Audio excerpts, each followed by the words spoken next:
Let's have Sister Odera go on. Sister Odera, would you be able to turn on your camera if Yes, you don't impact your... Yes, thank you. Right. okay.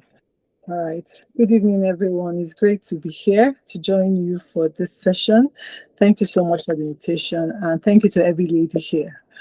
Before I start, just let me apologize in advance. Should you hear any background noise, just take it as one of those things because we're all women here, so we know. Okay, so for me, raising godly children to this world, I will just only add, and PK has dealt a beautiful foundation, so I'll just be adding on that. Malachi 2:5, it says children are heritage from the Lord, and the fruit of the womb is his reward. Malachi 2:5 also says, what was God seeking? Is it not godly seed? So our work is to raise God's expectation. That's just in a nutshell how I would summarize it. Our work is to raise God's expectation. And we all know the intricacies of it. A child being different, a child coming in their own time, coming in their own season. We're all living in different parts of the country. I live in Nigeria, for instance, and I cannot even begin to imagine, what's it for you ladies out there who are raising children outside in other countries that have the restraints and all.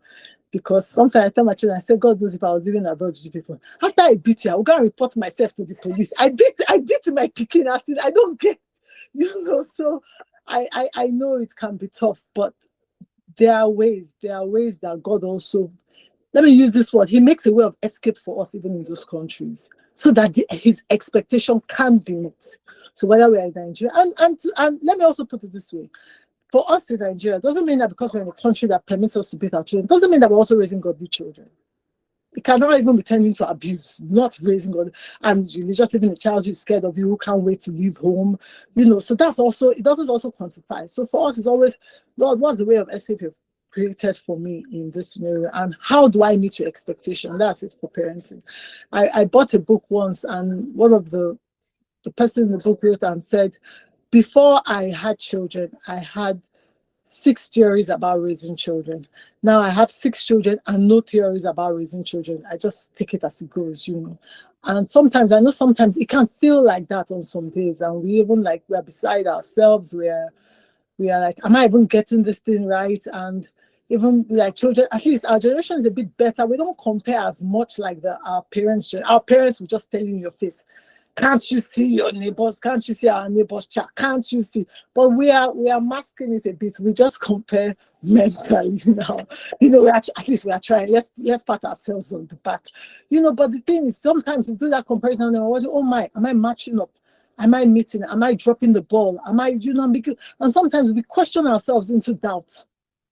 We question ourselves into that. We don't even trust ourselves anymore. We don't even trust what God is doing in us and through us for those children. So no matter whatever we are doing, it shouldn't tend to a place where we are now afraid to parent. We are afraid to raise. We are afraid to meet God's expectation, because God will never give us something that we can't step up to. I don't believe he'll do that. So the first thing, how do we now raise these godly children? I'll say the first takeoff point is having the desire. To say, I desire this. I actually want to do this. But when you have the desire, that's your goal. You begin to work towards your goal. Anything stopping you from reaching your goal, like we do in the corporate world, you're able to address it. How do I tweak this? How do I tweak this so I can achieve my goal? So once we are able to have that desire, which is the starting point, then we're able to take off from there. And you make course corrections along the way as you proceed. Yeah. And then the one thing also we learn about this is that it's godly parents that raise godly children. So we cannot just have, so for instance, let me use the word I hope most of us will understand. You can't have an Ogboni worshiper raising a godly child. I don't understand. He can't consciously do it because he doesn't have it in him. So it behoves on us. For us to be able to raise godly children, it means we ourselves must first be godly, because our own example speaks louder. They see it more. They can identify with it more.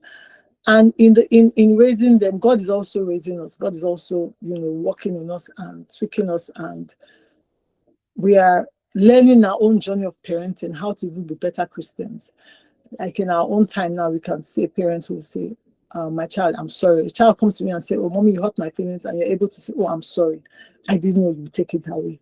I can't imagine telling my mom in those days, you hurt my feelings. As in my dream, I'm still trying to imagine myself tell her, you hurt. Till today, a mother of mine, I can't even still tell my mom, mommy, you hurt my feelings. My mother would just be looking at you like you need malaria medication very soon, So it goes like that. But we, our own journey, we too are evolving, becoming better Christians. And why that helps, because when our children see us take responsibility, take ownership, even of our own actions, but be right or wrong, they also learn to do the same. And you see, the cycle of raising godly children then continues. Another thing I want to say, just to merge with that, is that there's no perfect mom.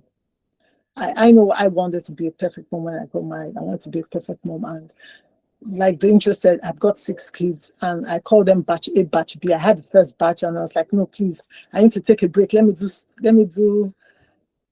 me flex a little and then I'll come back to the drawing board. And then so I had a break in between, and I found out that for the second set, I'm the New Testament mommy. My older kids know me as the Old Testament mommy. They're like, Mom, in our time, you would never tolerate this and all that. I was like, yes, we're all together. That's why I have trained you. You are the marking print, so let's go. We'll all do this together. And I'm also reminding myself, I can't also drop the ball. I can't have the first one turn out right, and then I can't raise half godly children. It has to be all. It has to be all inclusive. So I keep reminding myself of that, and that, like when they were asking us at the beginning, what do you fear most? I worry about most, not fear most. What we worry about most, and that was one thing for me, that the younger ones, I would not drop the standard for any of my children. That I would have all of them. I would raise all of them to meet the same standard. So that's me sharing. With Auntie Pika has always said, every child is different, But with the help of the Holy Spirit, He gives us the intel to work with every child accordingly. And one thing I also say, even as we raise godly children, lastly, because I know we still have questions, is I know we're all from different parts of the world, but one thing mostly that works in common for moms is always easy for moms to say no. Dads are easier to say yes. I don't know, I guess some homes are different, but everybody knows when you get to mom is the deal breaker. If you can get mom on your side, the deal is settled. If you can't get mom on your side, then the whole thing is off. But sometimes I tell my children, just ask me. You never know. I'll just surprise you. Because they just say, but I know you will say no. So I tell my kids, don't ever assume I will say no. Just ask me. And so sometimes learn to surprise them. For the things that are not deal breakers, just like we say, pick your battles. For the things that are not deal breakers, let it go.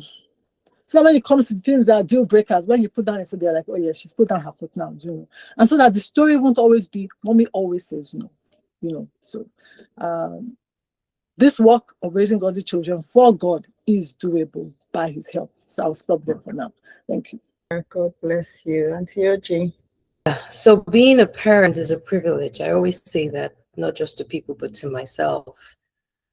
It's an honor to raise God's heritage or God's inheritance. Like Pastor PK said, and Barrister Odora has reiterated, no 2 children are the same.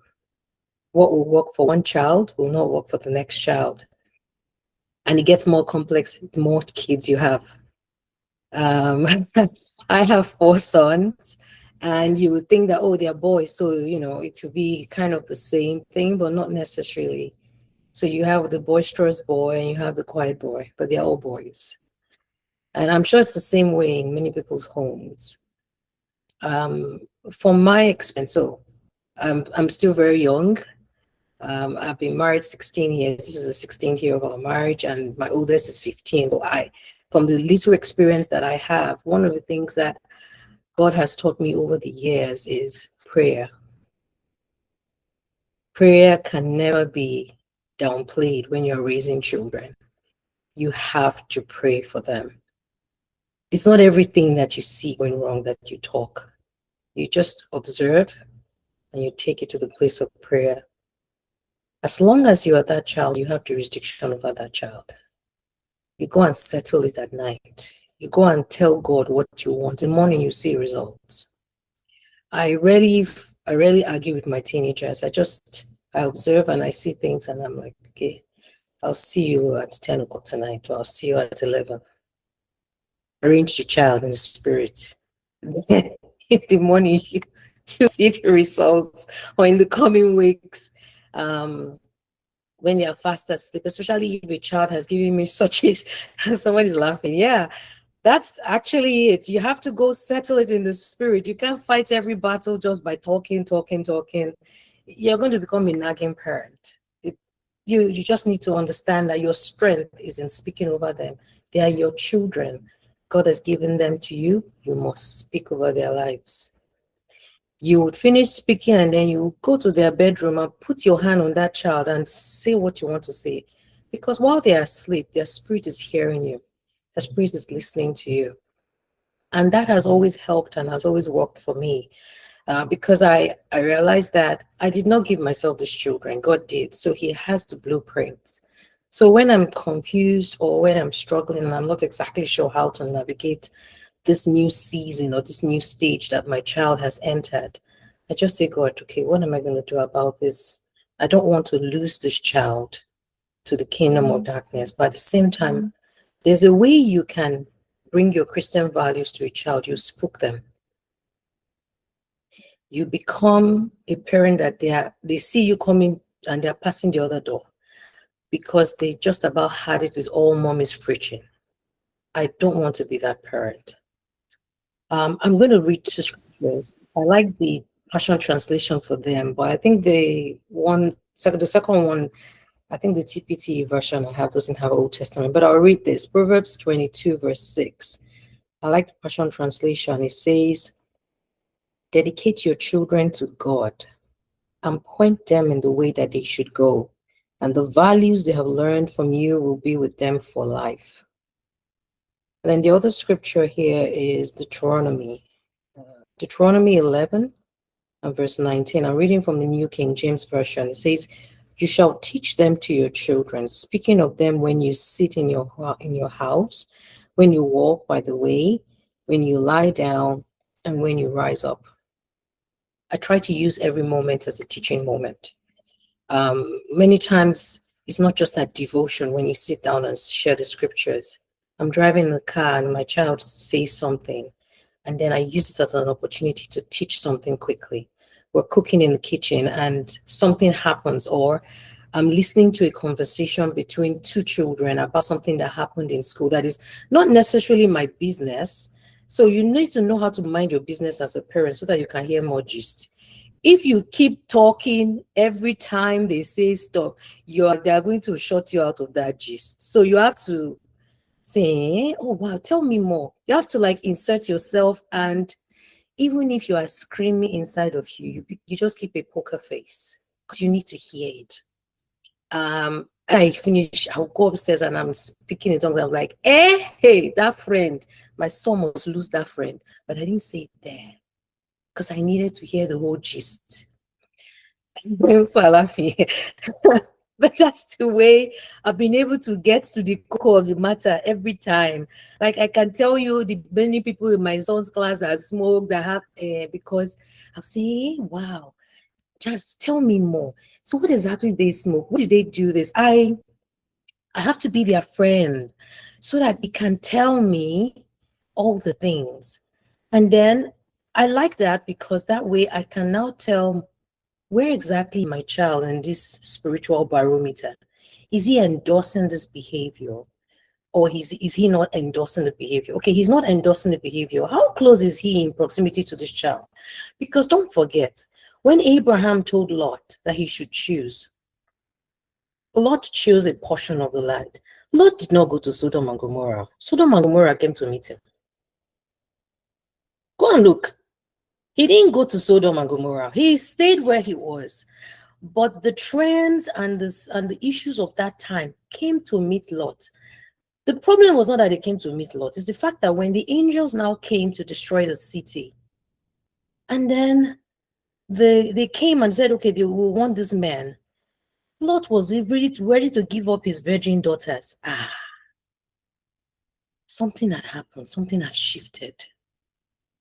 So it's not just enough to raise godly seed. We don't want to put godly seed near weeds. So I need to know when my children have weeds in their lives and they call them friends, I will pray you away. Because before you know it, it becomes a Sodom and Gomorrah around my child. But I won't tell my son, don't talk to him again.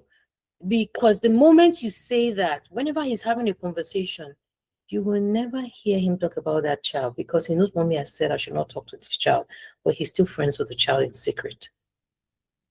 So I have learned to settle a lot of things in the realm of the spirit. I don't come out direct anymore, because I need my children to continue to tell me what's going on. I know my time is already running up, but I'll end with these 3 things before we go into questions. Self-righteousness, condemnation, and judgment is the only way the enemy will steal your child from you. So imagine this: you've raised a child, you've taught him all the scriptures, you've taught her all the scriptures, you've taught her how to pray, how to fast, you've raised this child in such a perfect environment, and it's fantastic. Then they go to school, they go to college, they leave the confines of your home or the safety of your house, but they have been raised in an environment where there's judgment. They've been raised in an environment where you see your neighbor's son or daughter who is not a Christian. Maybe they smoke, they drink, or they have very reckless behavior, and you're voiced that so many times in the presence of your children. You are indirectly letting your children know that not only is this behavior unacceptable, if it happens to you, don't come home, because you will receive the same judgment. You don't realize it, but you're doing it. I'll tell you simple things. I mean, I'm not endorsing the bad behaviors with some of the families that I see, but I find it interesting that a white parent who doesn't know Jesus, doesn't know God, can tell me, I'm a physician, right? She can tell me how many boyfriends her daughter has slept with, because the girl will come home and tell her. She can tell me how many cigarette smoke sticks her son has smoked, because the boy will come home and tell her. And what I take away from those conversations is, can my child who knows God come home and tell me, Mommy, I messed up? Or have I created an environment where condemnation, judgment, and self-righteousness is the order of the day? Because you think that you're a Christian, so you're superior to the non-believer. So you walk around with that smug attitude and strut in your steps and in your chip on your shoulder, because you know Jesus and they don't. Because let me tell you, these children you have raised perfectly, they will fall one of these days. Will they be able to come home like the prodigal son and say, Mommy, I got a girl pregnant. Mommy, I smoked marijuana today. Mommy, I did cocaine yesterday. If they cannot come home, there's a problem. If they cannot come home, there's a problem. Because it means that we have not raised children to understand that not only have I led you to the God that I know, I want you to know that I forgive you even before you make that mistake. Come home, no matter what you have done. And they must hear it. They must hear you say it, because that's where it catches our children. They put their tippy toes in that water of sin, but they can't come home, and the enemy says, you've already done it, just complete it. But if they put their tippy toes in that water of sin, and they know that my mother is not going to reject me, my father is not going to tear me down, they're going to come home. Thank you so much, OJ. Thank you. Thank you, everyone who's spoken. Pastor PK, Auntie Dara, Auntie OJ, God bless you. So many deep things have been shared.